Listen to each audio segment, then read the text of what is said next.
अस्सलाम वालेकुम। आज हम बनाएंगे बिल्कुल सिंपल, बहुत ही सिंपल सा पराठा। ये उन बिगनर्स के लिए है जिनको पराठा किसी किस्म का किसी तरह भी बनाना नहीं आ रहा, नहीं समझ आती।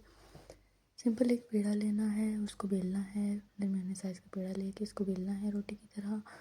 प्रॉपर रोटी की शेप हमने इसको दे के तवे पे डालें। तवे पे डालने के बाद उसको साइड्स पे उसके घी डाल लेना है।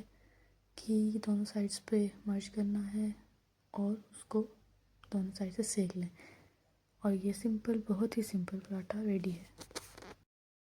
ये पराठा उन लोगों के लिए भी अच्छा है जो डाइट कॉन्शियस हैं, जो घी का कम यूज़ चाहते हैं, क्योंकि पराठे में अंदर उसके पेड़े के अंदर घी डलता है, उसके बाद भी घी डले तो वो बहुत हैवी पराठा बनता है। ये बहुत लाइट पराठा आपके लिए बिल्कुल रेडी। और अगर आपको दूसरा पराठा जिसके अंदर घी डला हुआ होता है पेड़े के अंदर, उसकी भी एक रेसिपी चाहिए तो डिस्क्रिप्शन में आपको लिंक अवेलेबल है।